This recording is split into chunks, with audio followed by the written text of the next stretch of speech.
La séance est reprise. Honorables sénatrices, honorables sénateurs et chers collègues, bon après-midi à tous. Et au nom du bureau, je voudrais présenter les excuses pour le retard pris dans le début de cette séance. Et par la même occasion, je voudrais rappeler qu'au cours de la séance du vendredi 2 mai dernier, j'ai annoncé la réception par le bureau de 2 réquisitoires. L'un concerne l'ancien président de la République, Kabila Kabange Joseph, sénateur à vie, et l'autre, le sénateur Lingepo Molonga Michel, notre collègue. Avant de les examiner, nous devons les inscrire à l'ordre du jour et l'Assemblée va se prononcer quant à ceux qui sont pour cette inscription. Qui sont contre? Qui s'abstiennent? L'examen de ces réquisitoires est inscrit à l'ordre du jour de nos travaux. Ainsi, les travaux de ce jour se présentent comme suit. 1.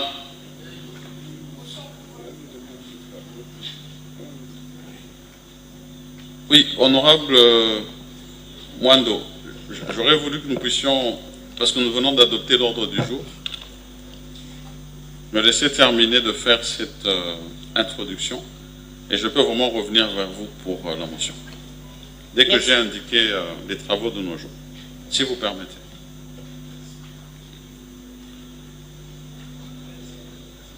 Ainsi, nos travaux de ce jour se présentent comme suit.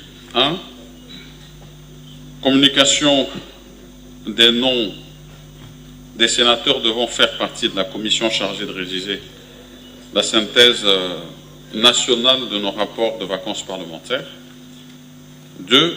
La question orale avec débat du sénateur Patrice Pongwembouyou adressée à la ministre de l'Enseignement supérieur et universitaire relative à la politique nationale d'amélioration de la qualité de l'enseignement. 3. Examen des réquisitoires du procureur général près la Cour de cassation afin d'autoriser les poursuites contre le sénateur Lingepo Molonga Michel, ainsi que des réquisitoires de l'auditeur général près la Cour militaire afin d'autoriser les levées d'immunité et les poursuites contre M. Kabila Kabange Joseph, sénateur à vie. Et avant de procéder à la lecture du procès verbal, je vais revenir maintenant vers notre collègue, la sénatrice Mwando, qui voulait intervenir par motion. Merci, Honorable Président. Honorable Président, j'interviens par motion de procédure. À l'ordre du jour, il est aligné que nous devons parler du statut de l'ancien chef de l'État.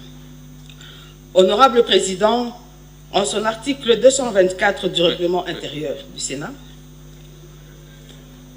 la demande de la levée de l'immunité parlementaire est adressée au Président du Sénat par la procédure générale près la Cour de cassation. Je vous épargne toute la lecture, Honorable Président. Honorable Président, je pense que nous sommes sans le savoir que l'ancien président a un autre statut. Oui, et la matière... S'il vous plaît, honorable sénatrice, vous venez de parler de l'article 224. Oui. Pour moi, il ne fallait pas nous épargner de la littérature. Vous permettez, honorable président, que je termine? La littérature dit justement que je peux continuer la lecture. Cet article 224 qui indique que lorsque nous sommes saisis sur une question de réquisitoire, nous avons un huis clos qui est décrété. Nous avons, et ça devait nous être lu, parce que la rapporteure devait nous donner lecture de cet article, elle va le faire. Et si vous voulez, on peut le faire en amont. Comme ça, à ce moment-là, nous avons la lecture de l'article. Et ça indique que justement, avant même d'entrer dans le sujet, parce que je crains que c'est ça que vous souhaitez faire, nous puissions être dans un certain format. Donc, moi, je préfère que nous puissions rester respectueux de nos textes. Et donc, si vous avez lu tout l'article, vous allez comprendre que peut-être que vous avez certainement un avis à émettre, qu'il faudra l'émettre dans ce cadre-là. Honorable Président, je pense que je ne vais pas entrer dans le fond du débat. Oui. Seulement, j'interviens du fait que c'est un point qui a été aligné à l'ordre du jour. Tout à fait. Mon intervention consiste à dire que c'est un point que nous ne pouvons pas traiter au niveau du Sénat. C'est pour cela que j'ai commencé par lire l'article 224. Peut-être que je ne suis pas arrivé jusqu'à la fin, mais qu'à cela ne tienne, honorable Président, je voulais souligner, selon moi, que ce réquisitoire de l'ancien chef de l'État ne doit pas être traité au niveau du Sénat, plutôt au niveau du Congrès. Je dis et je vous remercie, honorable Président. Pour le reste, comme vous avez dit, on va continuer dans le débat. Voilà. Vous pourrez intervenir au moment où nous aurons ce débat-là.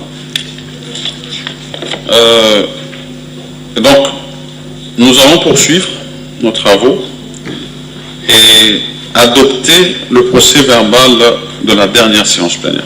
Honorable rapporteur, vous avez la parole.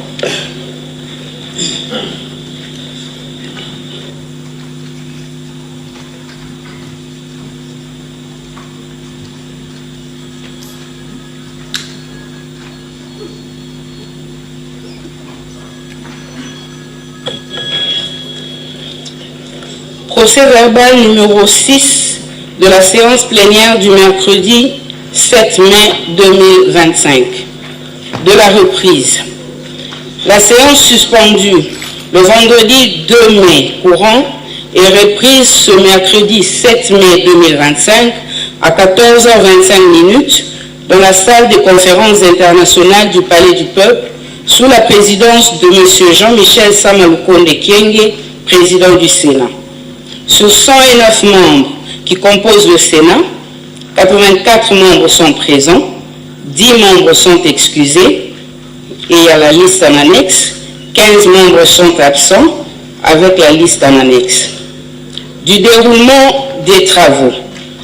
L'Assemblée plénière inscrit à l'ordre du jour la question orale avec débat du sénateur Vunabandi Kanamihigo Célestin, ainsi que celle du sénateur Pungwembuyu Luyongola Patrice. Le président précise que la question orale du sénateur Pungwe sera examinée ultérieurement. Ensuite, le procès verbal de la dernière séance est adopté avec un amendement consistant au remplacement de la ville de Marrakech par celle de Rabat comme lieu de la récente mission du président. Poursuivant ces travaux, l'Assemblée plénière aborde l'ordre du jour comprenant deux matières. 1. Examen et adoption du rapport de la Commission politique, administrative, juridique et droits humains relatif à la validation des pouvoirs des sénateurs élus des provinces du Kwilu, du Nord Ubangi et du premier suppléant du sénateur Lumanu Mulenda Bonasefu Adolphe. Après le mot introductif du président de la commission, son rapporteur donne lecture du rapport. Au cours du débat qui s'ensuit, les sénateurs Mouti Massakrini Herman, Mbingo Mvula Hubert, Gebanga Tarangutoru Norbert et Bokechu Bofili Jean-Paul expriment notamment quelques observations de forme, lesquelles seront acceptées par la commission. Après clôture du débat, l'Assemblée plénière adopte le rapport de la commission et valide les pouvoirs de 9 nouveaux membres du Sénat. Il s'agit de, pour la province du Kwilu, Bakiele Meso Marianne, Itundala Asang Willy, Labila Nkalim Papi, Mabaya Gizi Amin Jean Philbert. Pour la province du Nord Ubangi, Balebila Basile, Kobanga Ngambila Michel, Mobutu Giala Kassa Albert Philippe, Ngako Mbilisi Anastasie. et Lumanu Niembo Hervé, premier suppléant. Le président les proclame sénateurs conformément à l'article 229 de la loi électorale et les invite à se déterminer dans le délai face au cas d'incompatibilité dont lecture est faite par la rapporteure. 2. Question orale avec débat du sénateur Célestin Vunabandi Kanamiligo adressée à M. Kizito Pakabomba, ministre des Mines, relative à la problématique du gel des gisements et la prise en compte des intérêts des populations riveraines dans les projets miniers. Après lecture de la question orale avec débat par son auteur, l'Assemblée plénière adopte la motion incidente du sénateur Boketchou Bofili Jean-Paul évoquant l'inopportunité de traiter de cette question orale avec débat en cette période, étant donné que les questions soulevées se rapportent aux minerais stratégiques exploités dans les mines de Loueche à Rutshuru, présentement en discussion de partenariat entre la République démocratique du Congo et les États-Unis d'Amérique. 2 sénateurs présentent chacun une motion d'information. Il s'agit de Ramazani Massoudi Kilele sur l'inondation enregistrée à Kalemie, occasionnée par le débordement des eaux du lac Tanganyika à la suite des pluies diluviennes. Afani Idrissa Mangala, à propos d'une part du danger que présente la procédure de destitution du gouverneur du Maniema par l'Assemblée provinciale et d'autre part du sort réservé par le Sénat au réquisitoire de l'auditeur général près la cour militaire. Sur ce, la séance est suspendue. Il est 16h11, fait à Kinshasa le 7 mai 2025. Le président, la rapporteure. Merci, honorable rapporteur. Honorable sénateur et chers collègues, vous venez de suivre la lecture du procès verbal numéro 6. Je demande aux collègues sénateurs qui auraient des observations sur ce procès verbal de les adresser par écrit en délai 48 heures à l'honorable rapporteur. Nous avons sous réserve d'observations éventuelles adopté ce procès verbal. Veuillez le manifester. Qui adopte ce procès? Qui sont contre? Qui s'abstiennent? Le procès verbal numéro 6 est adopté. À présent, je demande au rapporteur adjoint de communiquer à l'Assemblée plénière la liste des sénateurs devant faire partie de la commission chargée de rédiger la synthèse nationale des rapports des vacances parlementaires.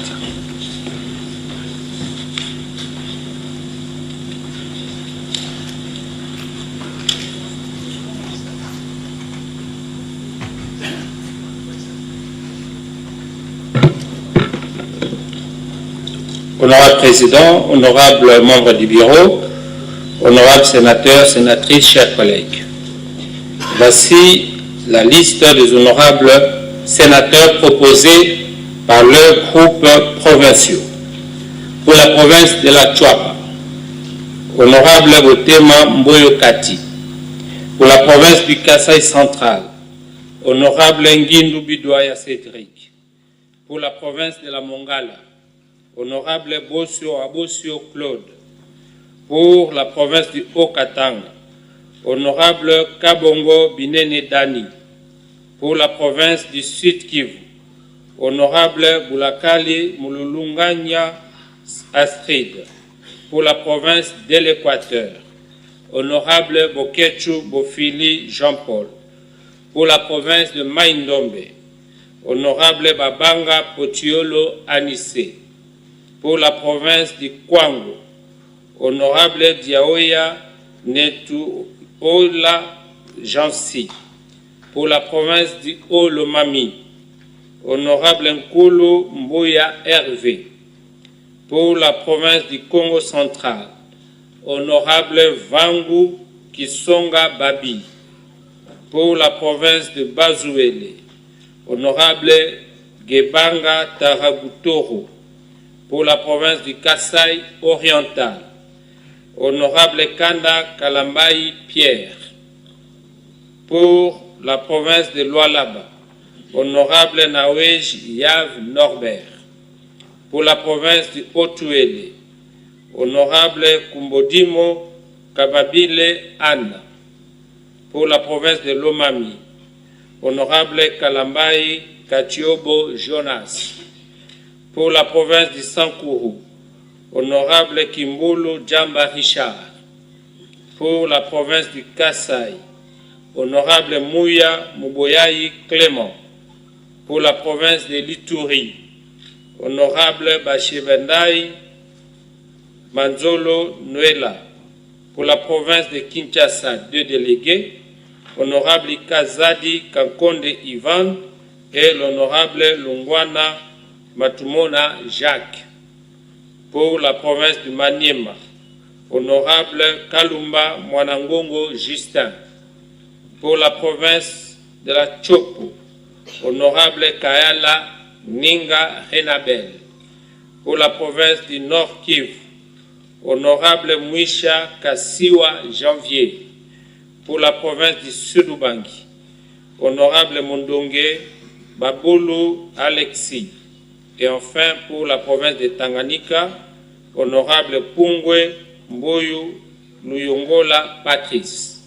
Vous avez remarqué que 2 provinces ne sont pas inscrites, le Nord Ubangi et le Kwilu qui viennent de nous rejoindre. Merci. Merci, honorable rapporteur adjoint.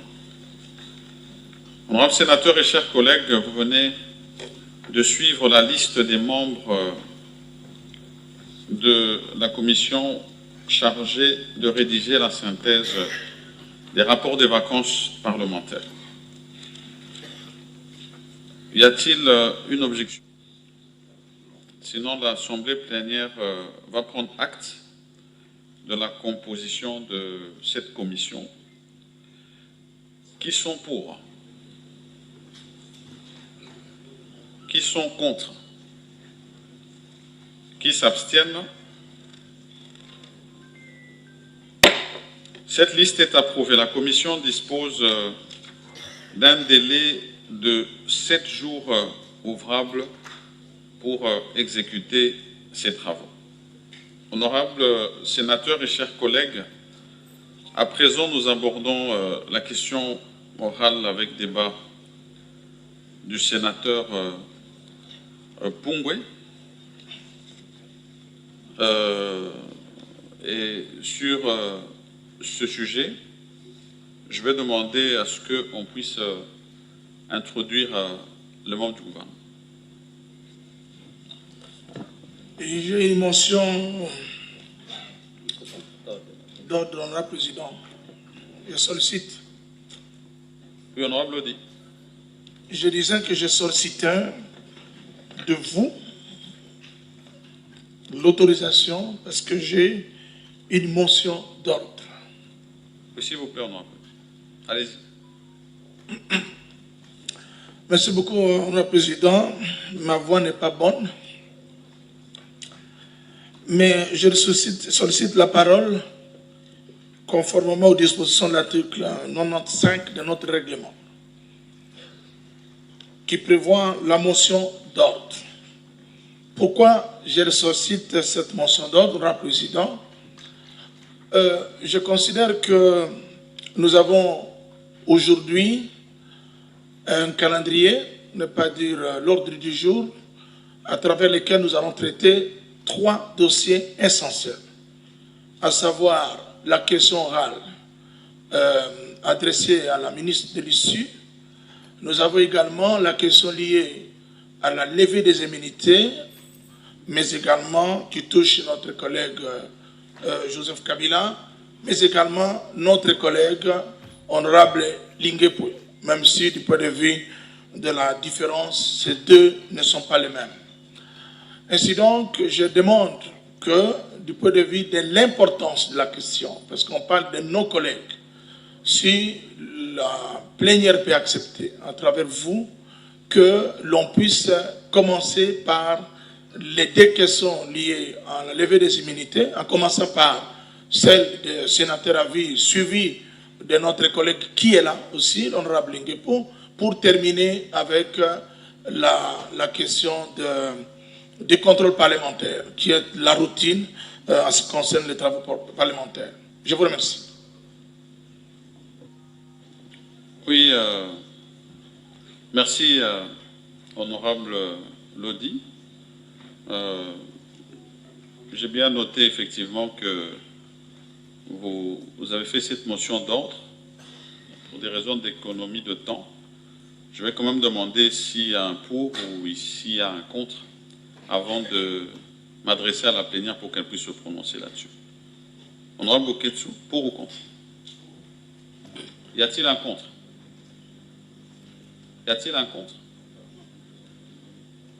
Parce que s'il n'y a pas de contre, vous allez me permettre que je puisse peut-être m'adresser directement à la plénière. Ok. Honorable sénateur et chers collègues, vous avez suivi la motion d'ordre du collègue Lodi qui est intervenu sur l'ordre de nos travaux. Nous avions déjà adopté notre ordre du jour qui consistait en 3 points et ça demandait d'intervertir ici, que nous puissions commencer par la question des réquisitoires et puis de finir sur la question du contrôle parlementaire. Qui sont pour cette motion d'ordre? Qui sont contre? Qui s'abstiennent? La motion d'ordre du collègue Lodi est adoptée. Et donc, nous allons passer maintenant à la question des réquisitoires, en fait, l'examen de ces 2 points. Mais comme je l'avais annoncé au cours de la séance du vendredi dernier, et comme je l'ai rappelé aujourd'hui, nous allons annoncer comment procéder. L'honorable rapporteur donnera successivement lecture des alinéas de l'article 224, alinéa 2 du règlement intérieur, ainsi que des articles 107, alinéa 2 de la Constitution, des articles 11, points 24 et 25 de la Constitution. Et pour finir, elle lira l'article 56, alinéa 1er du règlement intérieur.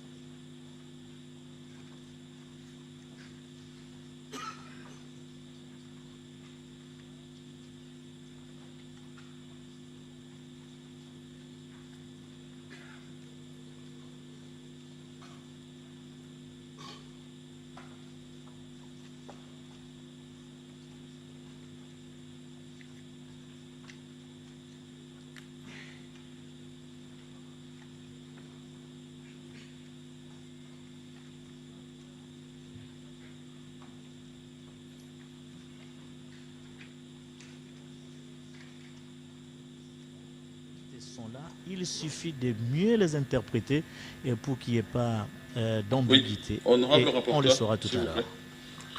Donc je vais rappeler effectivement que vous devez successivement faire lecture des 2 réquisitoires, ensuite lecture de l'article 107 alinéa 2 de la Constitution, des alinéas 11, points 24 et 25, alinéa 224, article 224, alinéa 2, et enfin article 56, alinéa 1er du règlement intérieur. Et ensuite, un huis clos sera décrété conformément aux dispositions de l'article 224, alinéa 2 du règlement intérieur.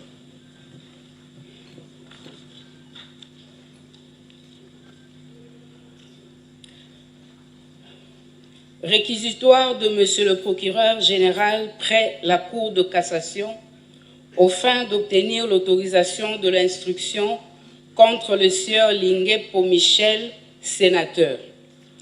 À l'honorable président du Sénat, aux honorables membres du bureau, Palais du peuple Kinshasa Lingwala. Honorable président, honorables membres du bureau, conformément aux articles 53 alinéa 3.1 de la Constitution de la République démocratique du Congo du 18 février 2006, tel que modifié par la loi numéro 11-002 du 20 janvier 2011 portant révision de certains articles de la Constitution et 75 de la loi organique numéro 13/010 du 19 février 2013 relative à la procédure devant la Cour de cassation, le procureur général près cette Cour a l'honneur de vous adresser le présent réquisitoire aux fins d'obtenir l'autorisation de l'instruction à charge du sieur Lingué-Po Michel, sénateur. Des faits. Par sa lettre plainte numéro PMB/CAB-AV, sénateur Lingué-Po Michel, élu de la circonscription de la Mongala. D'après cette plainte, depuis le 8 mars en cours, un audio du sénateur Lingué-Po Michel, diffusé dans plusieurs chaînes dont la radio Top Congo FM, accuse M. Élisée Bokumwana Bazangu d'avoir détourné les fonds destinés au projet PEDEL 145 territoires à travers les structures Solidarité Congolaise, SOCO, en partenariat avec le Programme des Nations Unies pour le développement PNUD et dans l'exécution de certains ouvrages dans la province de la Mongala, à travers également la COPEC, structure chargée de la paie des fonctionnaires dans la province de la Mongala. D'après le plaignant, ces faits de l'accusé devraient amener le secrétaire permanent de l'Union sacrée de la Nation à retirer le plaignant du nouveau présidium. Il a félicité tous ceux qui avaient été nommés dans le présidium et il a demandé au président, secrétaire permanent, de revoir la répartition par la province de la Mongala, je crois que c'est pour la province de la Mongala, d'autant plus que la personne qui a été désignée, la personne désignée premier, c'est le plaignant Élisée Bokumwana, pose problème dans l'exécution du projet de 145 territoires, dans la construction de la résidence du président de la République et dans le paiement des enseignants de la Mongala au travers de ces structures. Pour lui donc, cette province qui a voté massivement le président de la République mérite mieux que Élisée Bokumwana. Il a demandé que le plaignant soit mis à l'écart et qu'une autre personne représente la province parce qu'il a des comptes à rendre à Mongala. Pour M. Lingué-Po Michel, c'est le plaignant lui-même qui pose problème parce qu'il a des comptes à rendre à la Mongala et il ne peut pas représenter valablement la province dans les instances supérieures de prise de décision, sinon il va étouffer toutes les décisions, toutes les démarches tendant à faire éclater la vérité sur les différents projets qu'il a gagnés sur les 145 territoires, la construction de la résidence du président de la République et sur le paiement des enseignants à Mongala. Il a terminé son allocution en disant qu'il souhaite qu'une autre personne représente la province, même de la structure du plaignant. Pour le plaignant, toutes ces affirmations sont fausses et tenues dans le but d'attenter son honneur et à sa dignité et constituant des infractions. Il a affirmé qu'il a réhabilité et que le projet de 145 territoires est en cours d'exécution avec le PNUD, prévu et puni respectivement par les articles 74 du Code pénal livre 2 et 199 tel que modifié par la loi numéro 75/013 du 14 mai 1975. Conclusion. Étant donné la nécessité de vérifier ces faits, il est de bon droit que le sénateur précité puisse donner sa version des faits et présente ses moyens de défense. Par ces motifs, qu'il plaise au bureau du Sénat d'autoriser l'instruction à charge du sénateur Lingepo Michel. Firmin Vonde, membre.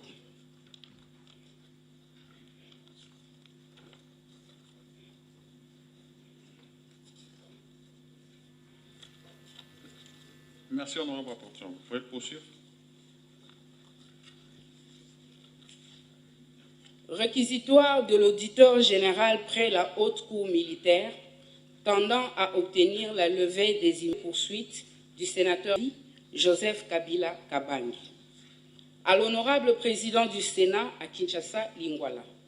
Honorable président, comme vous le savez, depuis près de 30 ans, notre pays, la République démocratique du Congo, est sur son territoire le théâtre de violents affrontements opposant d'une part les groupes armés nationaux et ou étrangers entre eux et d'autre part le gouvernement aux mouvements rebelles, parmi lesquels le M23, dont la branche politique est l'Alliance Fleuve Congo, AFC en sigle.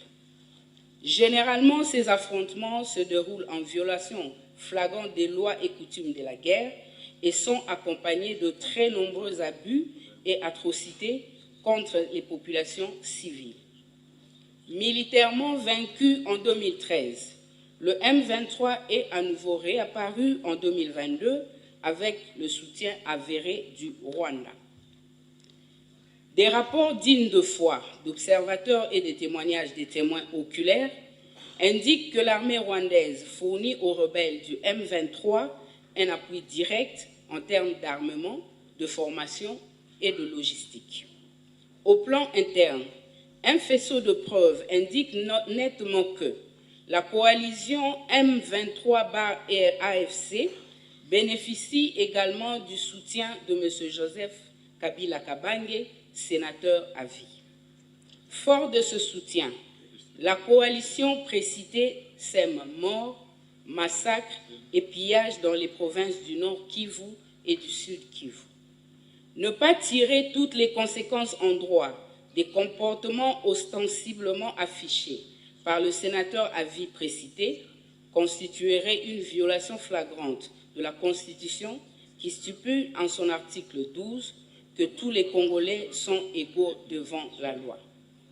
Notre demande d'autorisation de poursuite est fondée sur les dispositions constitutionnelles et légales ci-après. Article 104, alinéa 7, 107, alinéa 2 et 153 de la Constitution de la République démocratique du Congo du 18 février 2006, telle que modifiée par la loi numéro 11/002 du 20 janvier 2011 portant révision de certains articles de la Constitution. Article 120B de la loi numéro 023/2002 du 18 novembre 2002 portant Code de justice militaire. Article loi numéro 18/021 du 26 juillet 2018 portant statut des anciens présidents de la République élus. Article 76 alinéa 1er de la loi organique numéro 13/010 du 19 février 2013 relative à la procédure devant la Cour de cassation. Et enfin, l'article 6 de l'ordonnance numéro 21/016 du 3 mai 2021 portant mesures d'application de l'état de siège sur une partie du territoire de la République démocratique du Congo. L'article 153 de la Constitution attribue à la Cour de cassation la compétence pénale pour les actes infractionnels commis par les membres de l'Assemblée nationale et du Sénat pendant l'exercice de leurs fonctions. Mais lorsqu'ils commettent des actes prévus et punis par le Code pénal militaire, ils relèvent de la compétence de la Haute Cour militaire en vertu de l'article 120B de la loi numéro 023/2002 du 18 novembre 2002 portant code de justice militaire.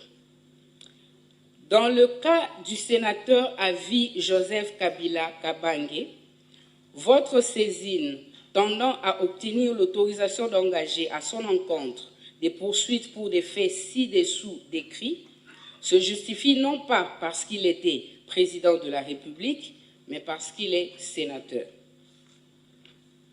De l'exposé des faits. Militairement vaincu en décembre 2013 et cantonné en Ouganda, le M23 s'est mis à se réorganiser et à recruter au cours de la période allant de 2017 à 2021. Pour ce faire, il a bénéficié du soutien avéré des forces de défense du Rwanda, RDF, en sigle, et des mercenaires de diverses nationalités. Au niveau interne, plusieurs éléments de preuve qu'il bénéficie également du soutien de M. Joseph Kabila Kabange, sénateur à vie. En effet, interrogé, M. Eric Nkuba a déclaré avoir, le 15 mai 2023, à Kampala, entendu que le sénateur à vie précité conversait avec Corneille Nangaa. Il soutenait au cours de leur entretien que le Rwanda avait un plan visant l'assassinat de son Excellence Félix-Antoine Tshisekedi Tshilombo, président de la République démocratique du Congo. Mais lui avait conseillé au Rwanda la non-exécution du dit plan qui allait faire de la victime un héros national. Il fallait plutôt le chasser du pouvoir par un coup d'État. Toujours lors de son interrogatoire, le même Eric Nkuba a déclaré sans peur d'être contredit que le sénateur à vie, Joseph Kabila Kabange, était en contact soutenu avec Corneille Nangaa. Alors que des présomptions graves, précises et concordantes de collaboration avec la coalition AFC-M23 pèsent sur sa personne, le sénateur à vie prénommé a affirmé, en date du 23 février 2025, au cours d'une interview accordée au journal Sunday Times en Afrique du Sud, que le mouvement terroriste AFC M23 représente les aspirations du peuple congolais et que c'est à tort que le gouvernement de la République démocratique du Congo le présente comme un groupe anarchique, une marionnette d'un État sans revendication légitime. Enfin, toujours du Sud, où il séjourne, le précité a accordé le 18 mars 2025 une interview filmée au cours de laquelle il a exprimé sa volonté de rentrer au pays le 18 avril 2025 par sa partie orientale, plus précisément par Goma, ville sous occupation de l'armée rwandaise à travers le mouvement terroriste AFC M23. Sa présence dans la ville sus-indiquée est confirmée par plusieurs médias internationaux crédibles, notamment RFI, TV5 Monde, AP News, Reuters, African News, The East African, par les tweets de ses proches collaborateurs, ainsi que par M. Serge Tchibens, secrétaire national du Parti du Peuple pour la Reconstruction et le Développement PPRD en sigle, au cours d'une interview accordée à TV5 Monde. Double soutien. Le M23 a commencé à lancer ses attaques contre notre pays, la République démocratique du Congo. Les premières attaques ont abouti, en date du 13 juin 2022, à la prise de la cité de Bunagana. Sur ces entrefaits, la coalition M23 s'émet morts, viols, pillages, destruction et autres actes inhumains à travers les provinces du Nord Kivu et du Sud Kivu. À titre illustratif et non limitatif, nous pouvons citer les cas ci-après.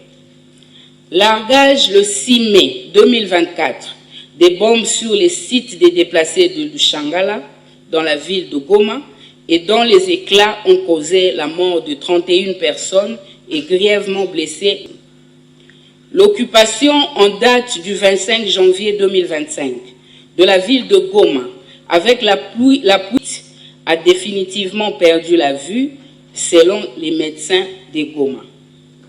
Le 28 janvier 2025, destruction de la maison et pillage de plusieurs biens de valeur d'un journaliste éditeur résident de Goma, notamment des appareils électroniques, des vêtements, des bijoux, des téléphones, ainsi qu'une somme de 1 200 $ américains.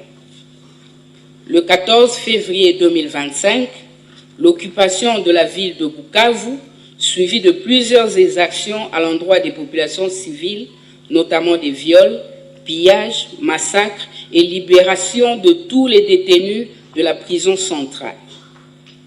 Les actes et les propos ci-dessus exposés attestent sans conteste que M. Joseph Kabila Kabange, ancien président de la République du Congo élu, sénateur à vie et non seulement à la base de la création de l'AFC, mais légitime aussi le mouvement terroriste AFC M23 et surtout et encourage tous les actes odieux commis par les membres de la dite coalition. De la qualification des faits et lois applicables. Dans leur confrontation au droit, les faits si haut relatés et reprochés à M. Joseph Kabila Kabange sont constitutifs des infractions ci-dessous. 1. Participation au mouvement insurrectionnel en assurant les communications des insurgés, infractions prévues articles 136 et 137.3 du Code pénal militaire. 2. La trahison en entretenant des intelligences avec une puissance étrangère, en l'occurrence le Rwanda, ou avec ses agents, le mouvement terroriste M23 AFC, dans le cas qui nous préoccupe, pour engager cette puissance à entreprendre des hostilités contre la RDC ou pour lui en procurer les moyens, faits prévus et punis par l'article 182 du Code pénal congolais. 3. La participation à des crimes de guerre, dont la liste en annexe, tels que prévus et punis par les articles 21 bis.2 ainsi que l'article 223.1a et 2.2 E, V et Z de la loi numéro 15/022 du 31 décembre 2015, modifiant et complétant le décret du 30 janvier 1040 portant code pénal ordinaire. Après la cessation de ses fonctions de président de la République élu, M. Joseph Kabila Kabange est régi 18/021 du 26 juillet 2018 portant statut des anciens présidents de la République élus, qui stipule en son article 5 que ne peut, en cours de session, être poursuivi ou arrêté, sauf en cas de flagrant délit, qu'avec l'autorisation de l'Assemblée nationale ou du Sénat, selon le cas. Fait à Kinshasa, le 30 avril 2025, l'auditeur général près la Haute-Oulia, Bakumi Lucien René, lieutenant général.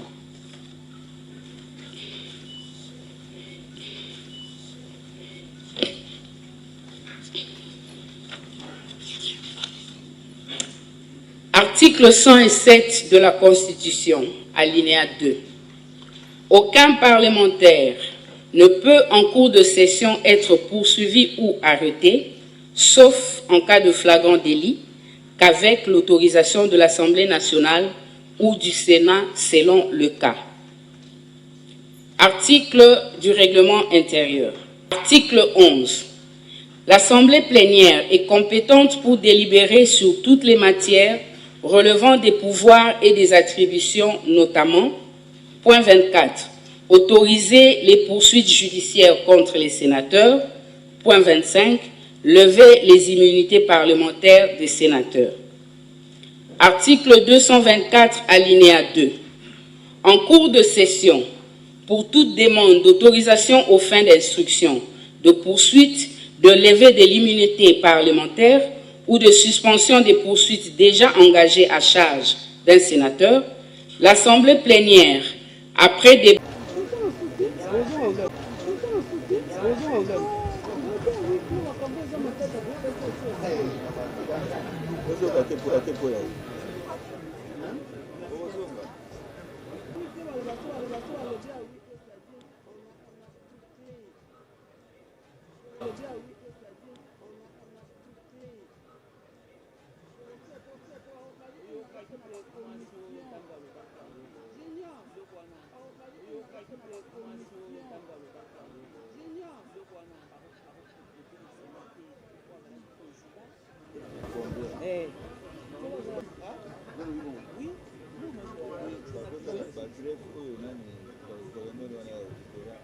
L'état général, étudiant.